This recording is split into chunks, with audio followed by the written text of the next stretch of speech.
বিসমিল্লাহির রহমানির রহিম।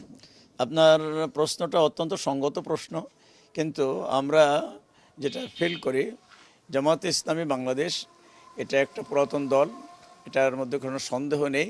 তবে এই দলের যে আদর্শ উদ্দেশ্য, এটাকে বাস্তবায়নের জন্য দীর্ঘদিন পর্যন্ত তারা ত্যাগী লোক তৈরি করেছে, যারা নাকি কোনো চাঁদাবাজি করে না, যারা কোনো অন্য কোনো অন্যায়ের কাজের সঙ্গে তারা আদৌ সম্পর্ক রাখে না।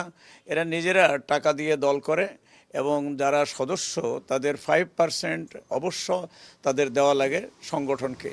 তা এতদিন পর্যন্ত আমরা যে পরিশ্রম করেছি, পরিবেশ ছিল না দেশের।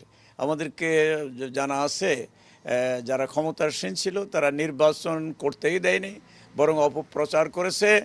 এরা রক কাটে, মানুষ মারে, এরা হিন্দু বিদ্বেষী। আসলে এই সমস্ত অপপ্রচারে কারণেই, সঙ্গত কারণেই নির্বাচন করা যায়নি।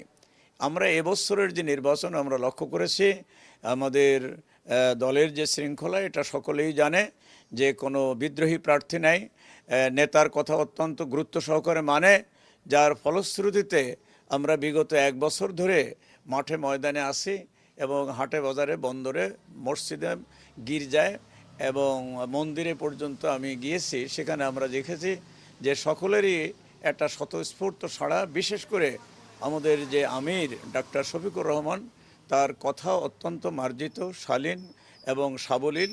সকলে তার কথায় বিমুগ্ধ এবং তারা অ্যাপ্রিসিয়েট করে।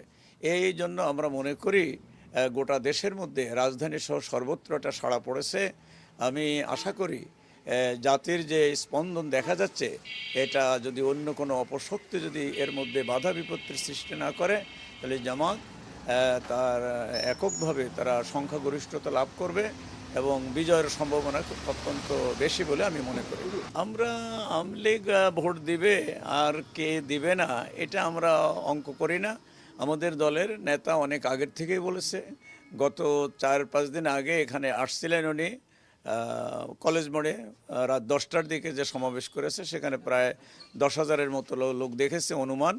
তো সেখানে উনি বলেছেন যে আমরা অতীতের কোনো বিষয় নিয়ে বিষোদ্গার করছি না, বরং অতীতে যারা ভালো কাজ করেছে তারা আমরা তার প্রশংসা করি, যাদের মন্দ হয়েছে সেটুককে আমরা আমাদের দৃষ্টিতে আমরা ক্ষমাসুন্দর দৃষ্টিতে দেখব বলে বিশ্বাস করি।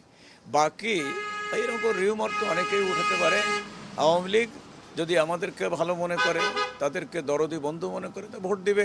কিন্তু আমাদের সাথে এই ধরনের কোনো নেগোসিয়েশন হয়নি যে আওয়ামী লীগ আমাদের আমরা তাদের কাছে প্রিয় হওয়ার জন্য আজকাল আমরা শোনা যাচ্ছে কোনো চেয়ারম্যান যারা আওয়ামী লীগ পন্থী ছিল তাদেরকে কোনো ব্যক্তি আপনার কেসের ভয় দিয়ে তাদের দলে ঢুকাইছে। এই ধরনের কোনো নজির আমাদের কাছে নেই। আমরা আওয়ামী লীগকেও ভালোবাসি, বিএনপিকেও ভালোবাসি, সাধারণ ভোটারদেরকে ভালোবাসি। আমাদের চরিত্র, আমাদের আচরণ দেখে যদি কেউ বিমোহিত হয়ে আমাদেরকে ভোট দেয়, আমরা সাধুবাদ জানাবো। যেহেতু এটা গোপালগঞ্জের অধিকাংশই আওয়ামী লীগ অধ্যুষিত, আর চরমনাই পীর সাহেব হুজুরকে সবসময় আওয়ামী লীগের লোকজন পছন্দ করে এবং সেইভাবেই আমি সবসময় চেষ্টা করছি যে আওয়ামী লীগের ভোটারদেরকে বোঝানোর চেষ্টা করছি যে আসুন, আপনারা নির্বাচনে ভোট দিতে আসুন।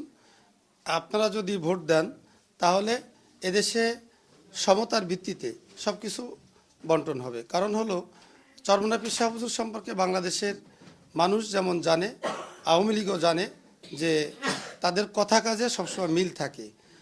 এই বিশ্বাসটা এই গোপালগঞ্জের 1 আসনের জনগণ ধারণ করছে।